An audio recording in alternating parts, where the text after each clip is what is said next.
Debate మనతో Aam Aadmi Party Telangana convener doctor Sudhakar గారు join అయ్యారు. సుధాకర్ గారు నమస్కారం. యా సుధాకర్ గారు నమస్తే అండి. సుధాకర్ గారు ఇప్పుడే మీరు ఢిల్లీ నుంచి దిగినట్టున్నారు. ఏంటి పరిస్థితి? అంటే పోయినసారి కూడా 62 స్థానాలు గెలుచుకున్న పార్టీ ఇప్పుడు మెజారిటీ ఎగ్జిట్ పోల్స్ అయితే అధికారం మారబోతుంది, ఢిల్లీలో బీజేపీ పగ్గాలు చేపట్టబోతున్నట్టుగా వస్తుంది. 1-2 సర్వేలు ఎక్సెప్ట్ కేకే సర్వే లాంటివి తప్ప. అఫ్ కోర్స్ ఆయన ఏపీకి సంబంధించి అత్యంత యాక్యురేట్గా ఇచ్చినటువంటి సంస్థ. బట్ నార్త్ ఇండియాకి సంబంధించినటువంటి 7-8 సర్వేలు అవి కూడా చాలా రిలయబుల్ సర్వేలే. అవన్నీ కూడా ఆమ్ ఆద్మీ పార్టీకి ఈసారి ఎదురుగాలి వేస్తుంది. సీట్లు వస్తాయి, ఓట్లు వస్తాయి, కానీ గెలుపుకు కావాల్సిన సీట్లు అయితే రావు అని చెప్పి చెప్తున్న పరిస్థితి. ఏంటి మీ అబ్జర్వేషన్? మీరు ప్రత్యక్షంగా ఢిల్లీలో చూసి. అంటే ఒక్కటండి, ఇప్పుడు ముందు అయితే నేను ఈ ఎగ్జిట్ పోల్స్ గురించి మీకు బాగా తెలుసు. 50% ఒకసారి కావు. ఎందుకంటే అప్కి బార్ 400 అని చెప్పి అని అసలు అన్ని చెప్పినప్పుడు నేనే అనుకున్నాను అయిపోయింది, ఈసారి క్లోజ్ అయిపోయింది అనుకున్నాను. కానీ చూసాం కదా 200 దాటలేదు, కష్టపడ్డారు. సో అది పెద్ద ఆశ్చర్యపడాల్సింది ఏం లేదు. అలాగే హర్యానా కూడా మొన్న రీసెంట్ గా చూసాం. కాబట్టి అంత అని కాదు. ఇక్కడ ఏంటంటే ఒకటి ప్రచారం మాత్రం ఎంత దారుణంగా జరిగిందంటే, ఇప్పుడు శీష్ మహల్ అంటారు.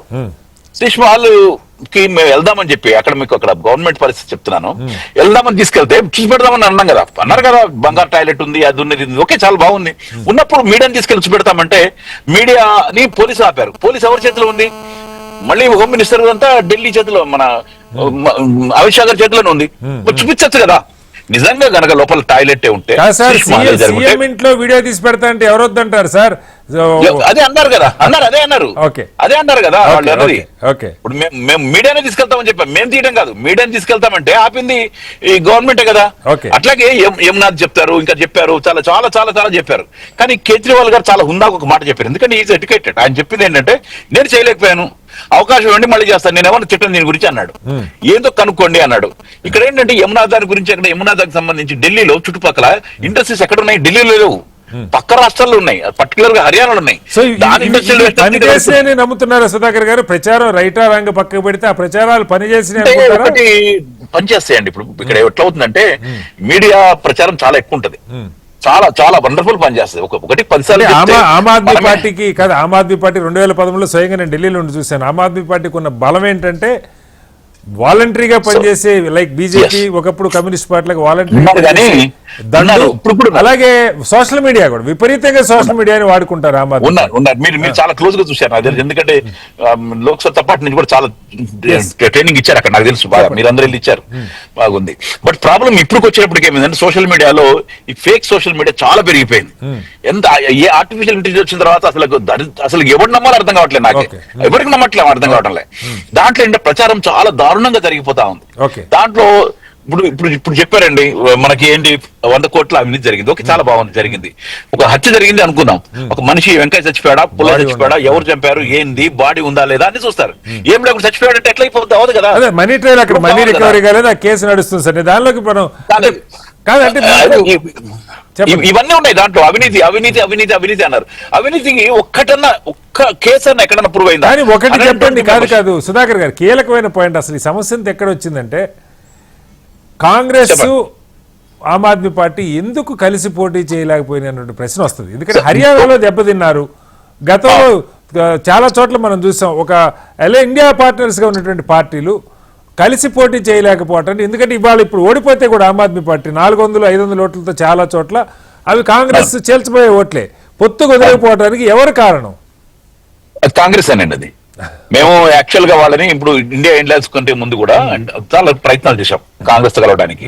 ఇది అంటే ముందు ఈయన ఎప్పుడు ఇష్టం లేకుండే, పర్టికులర్ గా కేజ్రీవాల్ గారు never interested in the Congress కావచ్చు, లేకపోతే ఇంకా మిగతా వాళ్ళు కావచ్చు, మన దీదీ కావచ్చు, ఎవరితో కలవడానికి ఇష్టం లేదు. ఎందుకంటే చాలా మంది అందరూ అవినీతి కూరిపోయిన వాళ్ళని. ఈవెన్ చంద్రబాబు నాయుడు, జగన్ గురించి కూడా ఆయన మాట్లాడాడు, కాంగ్రెస్ మొత్తాన్ని కూడా. కానీ తప్పని పరిస్థితుల్లో ఒక పెద్ద శత్రువుని ఎదుర్కోవడానికి ఆల్ ఇండియా లెవెల్లో కలుద్దామని ఒక ప్రయత్నంలో భాగంగా ఇండియా కూటమిలో జరగడం జరిగింది. అప్పటికి హర్యానాకి సంబంధించి కలుద్దామని ఒక 10 సీట్లు అడిగాం మనం. సరే మరి ఇచ్చుకోతే బాగుండదు అని వాళ్ళు 10 సీట్లు కూడా ఐదు అన్నారు. సిద్ధపడ్డారు, అక్కడ మీరు ఒప్పుకోలేదు, ఇక్కడ వాళ్ళు లేదు ఒప్పుకోలేదు. లేదు లేదు లేదు లేదు 3 సీట్లు కొన్నారు, 3 సీట్లు కూడా ఇవ్వలేదు. మీకు ఫ్యాక్ట్ ఏంటంటే ఇక్కడ రాష్ట్రంలో కూడా నేను మా కూటమి చేసినప్పుడు, నేను ఉత్తమ్ కుమార్ రెడ్డి గారితో పనిచేసినప్పుడు, Okay. అంటే నేను సిపిఐని చేసినప్పుడు మా కూటమి ఏర్పాటు చేసింది మేము. ఆయన వచ్చి హైజాక్ చేసి మాకు 3 సీట్లు ఇవ్వడానికి కూడా సిద్ధం లేకుండా ఆయన. Okay. కాంగ్రెస్ కల్చర్ అంతే అది. Okay. ఇప్పుడు ఏంటంటే వాళ్ళకి 2029 లో రాహుల్ గాంధీ గారు ప్రైమ్ మినిస్టర్ కావాలి. దానికి అడ్డెవరు? ఒక ఆయన మోడీ, ఇంకొక ఆయన కేజ్రీవాల్. రేపు ఇక్కడ కనుక బ్రహ్మాండంగా కనుక ఆయన గెలిస్తే ఆల్టర్నేట్ క్యాండిడేట్ అవుతాడని చెప్పి బాగా తెలుసు ఆయనకి, ఇద్దరికి తెలుసు. ఓకే. కాబట్టి ఇద్దరు కలిసి ఈరోజు కోరుకొడుతున్నారు. మీకు తెలుసు అక్కడ ఢిల్లీలో Okay. కాంగ్రెస్ బీజేపీ కుమ్మక్కై మీకు దెబ్బతీస్తున్నారు అక్కడ. సో అదే కదా ఎగ్జిట్ జరుగుతున్నది. పోల్స్ అంటే అంతిమంగా మీరు చెప్పదలుచుకుంది అంటే మీ పథకాలు మీరు చాలా చేశారని మాట్లాడుకున్నాం. 200 యూనిట్ల ఫ్రీ పవర్, అలాగే free bus, education, health Education. Improve చేశారు. మొహల్లా క్లినిక్లు అయితే చాలా దేశాల నుంచి కూడా వచ్చి చూశారు. అక్కడ స్కూల్స్, హాస్పిటల్స్ అవును, ఇవన్నీ అవును, జరిగినా అవును. కూడా కారణాలు ఏవైనా కానీ ఆమ్ ఆద్మీ పార్టీ ఓడిపోబోతుంది అన్నది మీకు మీ మాటల్లో నేను రిఫ్లెక్ట్ అనుకోవట్లేదు. అవుతుంది సుధాకర్ గారు. నేను అనుకోవట్లేదండి. ఆ.